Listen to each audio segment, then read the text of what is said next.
one of the things that that I'm generally most interested in when it comes to well, I mean, generally speaking, but also in your writing, is a lot of the connections made between centuries of history, the establishment of a global food system, and sort of the foundation that was laid many years ago, and the links that it has to today, and also the ability for people to really disconnect present and past.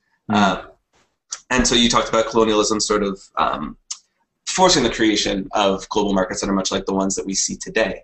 And in your book, in Stuffed and Starved, you talk about that being intimately connected, sort of the twin pattern of colonialism, the forced creation of markets, as the foundation for the creation of the global food system. And so I wonder if you would talk a little bit about what it is that you hope that people, in generally, the most important thing about understanding that history for understanding the global food system as it is today. Well, I mean, I think knowing the history matters. And too often we are sort of disconnected from how our food comes to us, and we are living in a historically very weird time where we are, and Michael Pollan has demonstrated this amply. I mean, we are finding we're eating stuff that would have seemed absurd to people a couple of centuries ago. I mean, and it's important to say, I mean, I have no moral high ground. I mean, the example that I give here is Red Bull, for example.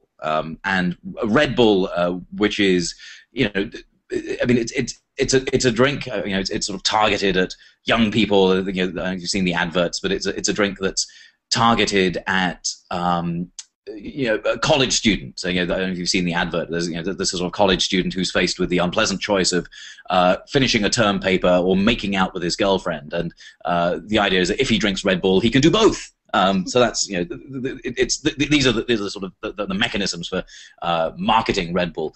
But what is Red Bull? Red Bull is I mean, it's fizzy water, and it's sugar, and it's caffeine, and then there's a bunch of amino acids that most frequently you can find in your own urine. Sort of creatine, taurine, and I mean, if you were trying to pitch this 2 centuries ago, and you were saying, look, this stuff is terrific. It's it is sugar, and it's caffeine, and it's water, and it's piss. Then people would be like, I'm not really feeling it. But to us it becomes it's a sort of natural thing because we're working so hard that we feel like we need all these we've been sort of suckered into thinking of these nutrients as sort of vital to our well-being. But it's interesting that we have become so disconnected from our food system that we are eating this garbage. But it is also interesting to see how this is connected to shifts in the food system that have happened in the past. So, I mean, if you think again back to the 19th century, the British working class had a drink that was local and sustainable and made with local ingredients, and it was a terrific drink. It was very nutritious, and that drink was beer. Now, beer was a very nutritious source of a part of the British diet and the English working class diet, but it wasn't so good when it came to the Industrial Revolution. The bosses didn't particularly feel excited by their workers drinking beer on the job, and so there was this sort of social push away from beer and towards a drink that required colonialism in order to make it happen, but that would keep workers awake and would provide them with easy, cheap calories. And that drink was tea. Now, tea was, it had the caffeine, and it was milky, and it had sugar in it, and so you had, a drink that had 4 ingredients: milk, water, tea, sugar. And the milk and the water were local, but the tea required colonialism in Asia, and the sugar required colonialism in the Caribbean.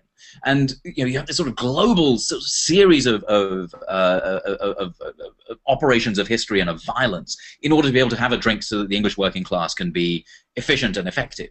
And I think it's important for us to realize that that taint and that idea that we consume in order to be better workers is something that has a historical weight. And that when we realize how absurd it is and where it comes from, we're much better equipped to push back against it, to push for things like working less, and for, for demanding higher wages for the working class. I think, but until we understand the sort of cultural context in which all of this happens, we can often find ourselves slaves to history rather than, at least although we carry it around as deadweight, we can certainly fight back against it more explicitly and more thoughtfully if we know that it's there.